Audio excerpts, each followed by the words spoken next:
Dans un contexte viticole de plus en plus compliqué, la gestion des ravageurs représente un défi majeur.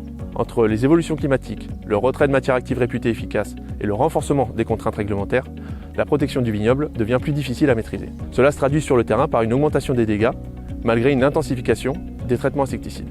Le but de cette vidéo est donc d'apporter des clés de compréhension sur les principaux ravageurs de la vigne, que sont les cicadelles et les vers de grappe, afin de mieux les identifier, de comprendre leur biologie, pour mettre en place une stratégie de gestion plus raisonnée et efficace.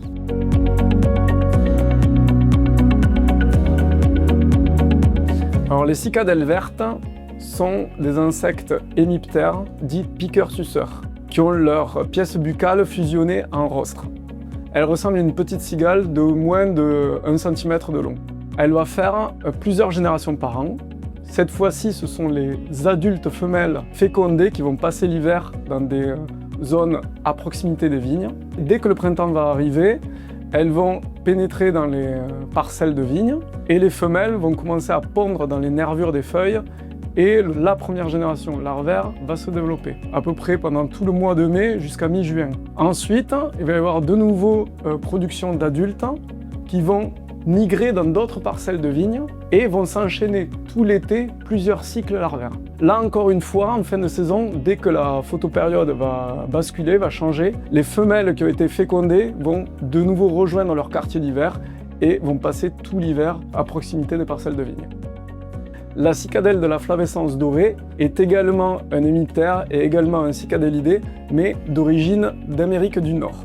Elle a été introduite au début du siècle dernier, sûrement par matériel végétal, avec des œufs à l'intérieur, au moment de la crise phylloxérique. Contrairement à sa cousine verte, elle est un peu plus grande et elle va ne faire qu'une génération par an. Cette fois-ci, ce sont les œufs qui vont être le stade hivernant.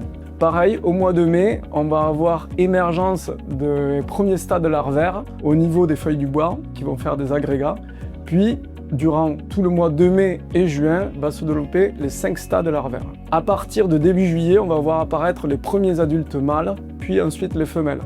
Durant tout l'été, il va y avoir fécondation entre mâles et femelles. Et puis en fin d'été, souvent en août et en septembre, les femelles vont pondre leurs œufs dans les bois de 2 ans ou dans les ceps. Puis elles vont mourir et les œufs vont être conservés tout l'hiver. Et le cycle va recommencer ensuite.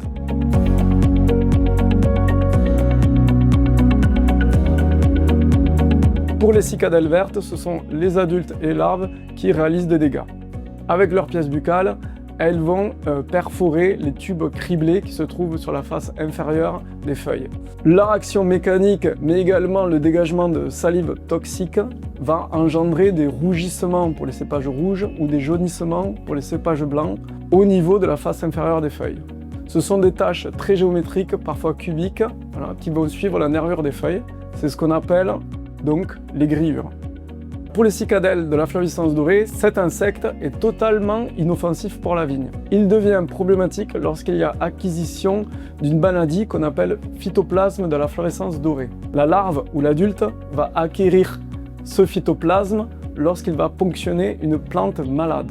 Ce phytoplasme est une maladie qu'on appelle persistante, multipliante et circulante. Dès que la larve va acquérir la maladie, il va y avoir un temps de latence pendant lequel la maladie va dans l'insecte circuler, se multiplier et se retrouver dans les glandes salivaires. À ce moment-là, dès que la larve ou l'adulte vont se nourrir, elle va être vectrice de la maladie.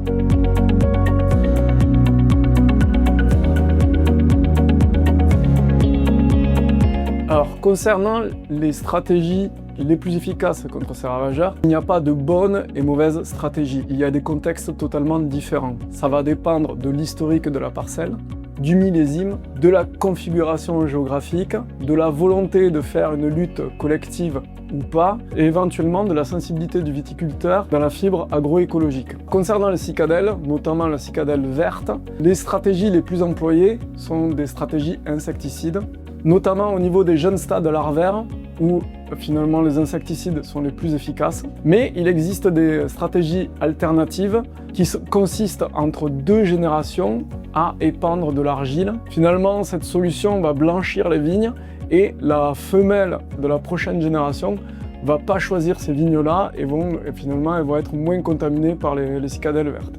Alors concernant les stratégies de lutte contre la cicadelle de la flavescence dorée, il s'agit d'un organisme de quarantaine soumis en fait au cadre légal de la DRAF ou des instances locales comme les GEDON. C'est eux qui vont définir des périmètres de lutte obligatoires, des dates de traitement.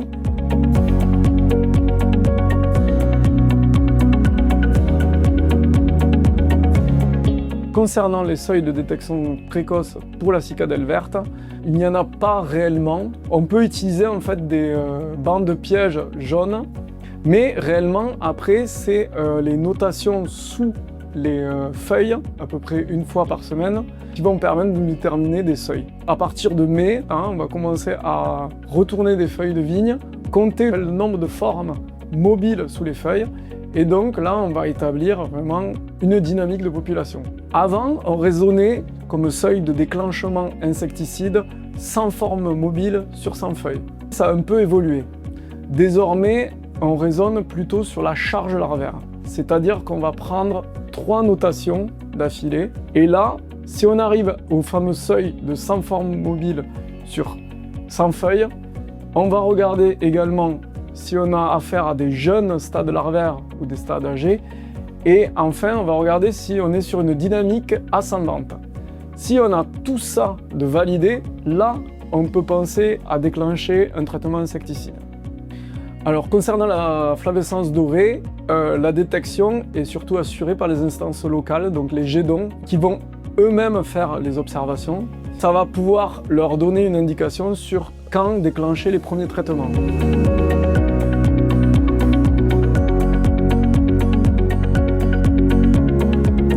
Alors, concernant la cicadelle verte, l'intervention se fait au stade larvaire et, si on peut, au stade jeune larve.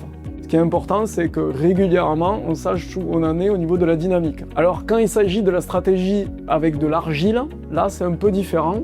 Vu qu'en fait, on veut empêcher la future génération de femelles de pondre dans la parcelle de vigne, là, il va falloir traiter, justement, quand on n'a pas d'adultes. À un moment donné où on a des stades larvaires âgés, entre 2 générations. Si on le fait trop tôt, finalement, on a le risque que l'argile soit lavée. Et si on fait trop tard, les femelles ont déjà pondu, donc ça ne sert à rien. Concernant la cicadelle de la flavescence dorée, les stratégies sont encore liées aux instances locales, aux GEDON, qui définissent eux-mêmes les dates de traitement.